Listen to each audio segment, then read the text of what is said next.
Ang sakit naman nung nangyari, partner. Masakit ba yun? Masakit yun, syempre. Ako, ito reaction ko eh. Oh, nasa na yung mga ano mo dyan, Isa mga lang alaga reaction ko mo. eh. Oh. Ito reaction ko. Masaya ako. Bakit? Masaya ako, masaya. Grabe masaya. naman. Masaya ka ba? Oo, Nasaktan masaya. kaya yung babae? Hindi kasi, di ba ito yung, ano niya, yung fiancé na ba ito, di Oo, ba? fiancé. Yung, yung kasama niya sa trabaho. Oh. O at least, di ba, mayroon siyang best friend. Hoy! Tapos, ang malapit mo doon, di ba, karamihan sa mga magkatrabaho, nagkakasiraan, plastikan. Oh. O, di ba, at least may best friend siya doon sa opisina. Bibihiraan yung ganyan, ha? Nayayamot ako sa'yo, Jim. Bakit? Okay naman yun, ha? Nakakainis ka dyan sa part na yan. Di ba, teka, ano ba sila? Ano bang sa tingin mo, yung dalawa, yung May magkatrabaho? something. May something ba? Bakit? Anong basihan doon? Oh, magkasama sila sa Sagada. Oh. Oh, silang Oh. dalawa lang. Oh. Oh, tapos ang sabi, umalis din. Oh. Nag-antipolo pala sila Antipolo, nang silang dalawa lang. oh. Tapos nagsagada kasama yung iba mga katrabaho. Tapos Oh. nakadanta yung ulo. Tapos nakakapit sa BF. Ay, normal lang naman yun. Kasi, di ba? Alam mo, hindi- Jin, nayayamot ako sa iyo literal. Hindi rin kasi natin sure kasi baka may mag-best friend. Kasi tayo depende kasi sa mga tao yan, sa klase ng tao. Kasi may mga sweet talaga eh. O ako, sweet ako, minsan, di ba? Yung mga katrabaho, sweet din. Oh. Normal lang Tingnan mo ganyan. yung taas ng kilay ko, Jim. Talaga Magulat ba? ka kung nagbembangan yan. Yan yung pag-usapan yun. Hindi mo rin alam kung nagbembangan ba sila o hindi. Dapat magtiwala siya. Grabe naman. Yung ano kasi, yung letter center natin, overacting yan eh. Ay! Mali. Talaga ba? Mali. Hindi. Mali for you. Dapat mag-usap sila.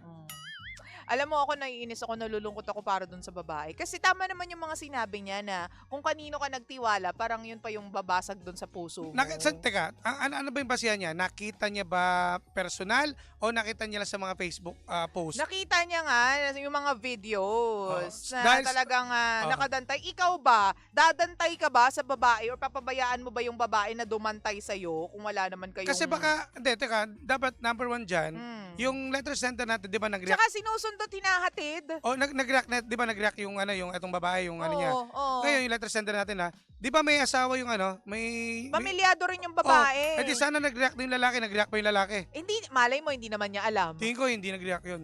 Kasi nga, naiintindihan niya yung sitwasyon. wow ah! Yun ang tingin ko, ha? Mataas yung presyon ko sa'yo, Jim, ha? Hindi, pero sa tingin ko, bakit may isusundot ihahatid yung babae? Ikaw nga, sige nga, Jim, ikaw ako, ba? depende. Magsusundot maghahatid ka ba ng babae na hindi mo karelasyon? Maliban kung magkalapit lang sila, kung on the way naman din, papuntang opisina, pwede naman. Baka nagbibigay din ng panggas yung babae, nakakahati, nakakatipid, di ba? Tapos, yung pauwi niya, magbibigay din. Wala namang ito, may basihan din ako. Oh. Si Sisa, Oh. tsaka si Renz. Oh. Nagbibigay si Sisa doon, dinadana pa ni Renz. Trabaho naman yon, racket naman yon. Hindi. Araw-araw yan magkasama. Kasi nga, may panggas. Baka may panggas din. Baka hindi lang alam ni ate. Alam mo, nakakainis ka.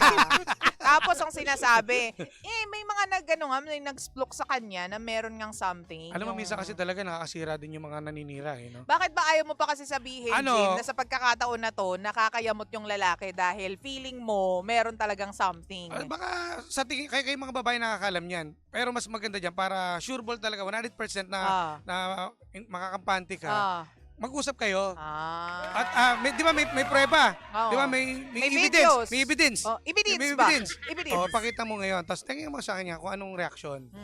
Explain niya yun. Pero ba't kasi kailangan pang gumano ng mga lalaki? May mga ganyan, ha? May mga yung sweet tipong, kasi. may mga jowa na ikakasal na nga, nagpa-propose ka pang malalaman, tapos papabayaan mong dumantay sa'yo yung babae? Yung tipong nakapulupot sa'yo yung babae habang natutulog? Kasi ang kung hindi kita pagisingin dyan. Kasi Maring Lindsay, kasi minsan ang pagkaalam ko, ang opisina sa atin, di ba sa company natin, Naku, pangalawang bahay nakakayamot natin yung mga yan. ganyan. Oo. So, pangalawang pamilya natin sila. So ano, pangalawang asawa? Natumpak mo, baka nga. Halika dito, lumapit ka, tatampanin talaga kita, Jim. Ito, seriously. Oo. Oy! Seriously? Hindi, siguro nakakasad din naman talaga. No, sa side ng babae dahil nga yung lalaki alam mo naman niya committed na eh. So dapat agapan, no? Kasi minsan yung mga babae malandi rin talaga eh. Oh, So, okay na, kampi na hoy! tayo. Sasampalin kita Hindi, kampi na talaga. tayo. Hindi, yung kasi sabi ko. Excuse me. Yung katrabaho niya, Oo sabi ko. nga, excuse me, Oh. pero hindi naman gaganyan kikembot yung babae kung hindi rin ine-entertain ng lalaki. Eh, alam mo Kung naman hindi kami mga lalaki. papatol ang mga lalaki. Marinisay kami mga lalaki. Mm. Minsan talaga, ano kami, marupok din. Meron din pagkakataon na kami ay minsan papulimado, someone to lean on, and shoulder to lean on. Oh. May ganun kami. Bakit hindi kayo mag-confide dun sa mga kapwa ninyo lalaki? Ang alam ko, ang mga lalaki kapag medyo naguguluhan, medyo maraming iniisip, pre, nasan ka? Ganyan. Baka siguro wala kaibigan yung lalaki. Baka kaibigan niya talaga. Yun, mapagkakatiwalaan niya yung babaeng katrabaho niya. Diyan nagkakaroon ng problema kapag mas nagtitiwala ka sa ibang babae Mm. kesa sa asawa mong sarili. Or kesa sa mapapangasawa mo. Ganun ba yun? O kesa sa jowa mo. Nagbago na pala? Nag-iba na? Alam mo Okay. ikaw, Sorry. ikaw ba? O syempre, kahit kita mo, Ang dami nagagalit sa akin. ngayon, di ba, dapat mas may tiwala ka sa asawa mo o sa jowa mo. Teka lang, Dapat may tiwala. Ngayon. magkaibang tao ba yung asawa mo tsaka jowa mo? Ibabalik ko yun. Oh. Dapat magtiwala ka kung alam mong committed ka na. Or I mean, engaged na kayo eh. Jim, paano ka nga magtitiwala Oh. kung feeling mo nga niloloko ka? Amuyin mo yung damit. Amuyin mo kung merong something, kung ano ba, hinatid o. Hindi Iba yung na ano. kailangan amuyin, may mga videos nga eh. Ano pang, alam mo yon, may mga pagkakataon siguro na hindi ninyo, walang pruweba pero ginagawa nila. Sige, Ano this time. pa yung mga bagay na Okay. hindi nila alam? Sige, ibibigay ko sa iyo yung araw. Friday naman eh. Oh. Ayoko mabati, pero tama ka doon. Sige. Kakampihan kita ngayon ha.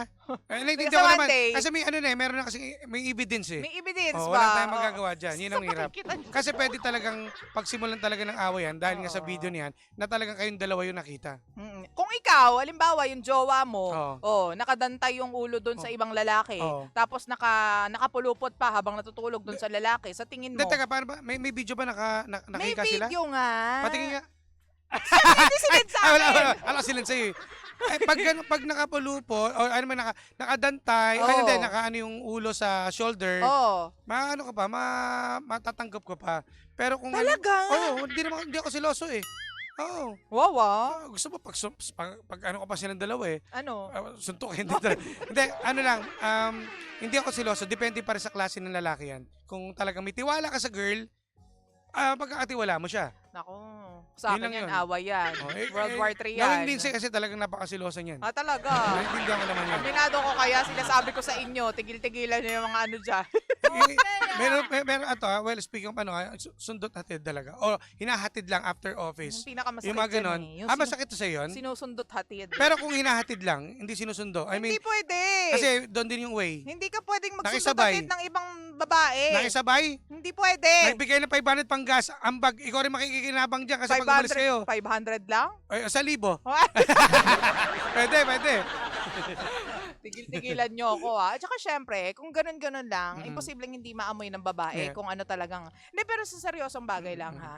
May hunch kasi ang babae madalas. Yes. 'Di ba? Nararamdaman nila kapag tong babaeng ka-opisina, kumikembot doon sa asawa o I sa agree. boyfriend. 'Di ba? Malandi yung babaeng katrabaho niya. Kasi lalo na alam mo, ikakasal na. At saka dapat alam din nung mismo nung lalaki, nung Oo. asawa nun. Kasi pantayan mo rin din yung asawa mo. Oo. Siguro, may ano rin siguro yung dalawang to, may problema siguro. Sabi nga nila, it takes two to tango. Parang may problema din siguro yung girl. na hindi sa- niya masyadong, hindi Oo, siya aware of. Oo, kaya ganun. Well. Baka may sapak sa utak. Hoy! Grabe ka? Oo. Ano? Di ba, kung normal nga yung babae, di ba bakit niya gagawin yun? Totoo yan. Diba? Talaga mga lalaki talaga, kayamot kayo. Ano lang talaga, ang masasabi ko lang 100%, ang mga kalalakihan talaga, minsan marupok talaga. Hmm. Kaya So, wag nyo kapag kaming kumagat- hayaan, wag nyo kaming hayaan. Oo. Bakit hindi kayo pumigil sa sarili ninyo? Kaya namin pigilan, pero minsan kasi naisip din namin na ipagkukumpara. Jim, teka lang. Hindi, opinion lang ng mga kalalakihan yun. Bakit mo kailangan ikumpara yung love of your life sa ibang babae sa katrabaho mo? Baka mamaya, hindi naman sweet yung ilang taon na kayo magjowa, tapos ganun pa rin, walang pakialam. Ay, ano ba yan? Tapos yung isa naman, sa tingin maruga. mo, ticket yun para manloko ka? Para Hindi mga liwa ka? Hindi, siguro, para maging formal, makipag-break ka na. Huwag mo na ituloy yung kasal. Yun na lang, okay. Diba? Okay na yun. So, ipaglalaban pa daw ba niya or hindi na? Huwag na lang. Huwag na lang. Kasi pati kami na high blood sa Oo. inyong dalawa. Alam mo, pati kami dalawang dito, pinag-away mo yung Lindsay. Kakampihan ko si Lindsay ngayon. Sige, Diba? Sige, sa Lunes, ikaw naman kakampihan ko, Jim. Okay. Ha? Oo. Pero ano yan talaga, seryoso. Kung nakita mo naman yung mahiwalay na lang, Oo. marami pa bang lalaki at marami pa rin ding ibang babae doon sa lalaki na niya. Baka mali mo sila talaga in the future. 'Di ba? At saka alam mo kung tutuloy nila yung kasal, parang mahirap kasi may bahid eh. Ayan ang sinasabi ko. Diba? Huwag ka muna magpakasal. Ang hirap kaya maghiwalay kapag may pag-asal ka, ang hirap, wala naman divorce dito. Oo, at saka mahabang proseso 'yan, 'di Oo, bali na lang gastos kung yan. marami kang pera, 'di ba? Oo. Mabilis lang. Pero yung sinasabi namin, kung ngayon pa lang may doubts ka na, isettle mo muna yung sarili mo, 'di ba? Solusyonan mo muna yung problema mo. Tapos kapag okay na, saka ka mag-decide kung Tama. talagang magpapakasal ka na ba or Itutuloy hindi mo. pa. Hindi. 'Di ba, Jim? Tama. Yun lang naman, basta tanda mo, bibigyan ka namin ni Lindsay ng siguro mga 1 buwan para mag-isip. Kasi hindi Mag-isip biro ang ka. pagkakasal Oo, Magpapakasal, totoo hindi biro yan. Oo. Lalo na kung meron kang ganyan, yung may mga reservations ka Oo. na, meron ka ng mga bagay Naku, na no? kinikip sa sarili mo. At yung iba planado na, may reception ka na, meron ka Diba? ng church na pupuntahan, nakaready na. Ang masakit nga dito, nagkaroon ka na ng trust issue sa mapapangasawa mo. Oo. Paano naman yun, Jim? Hiwalaan mo na lang halang. Wag muna talaga. Huwag ka muna nagpakasal. Oo. Ano muna? Payong kaibigan namin. Mag-usap na lang muna kayo Mm. at magtanong ka sa family mo.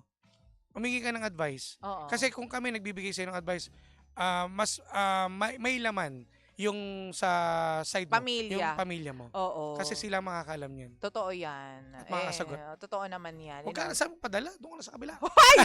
Sa nani niya. Joke lang.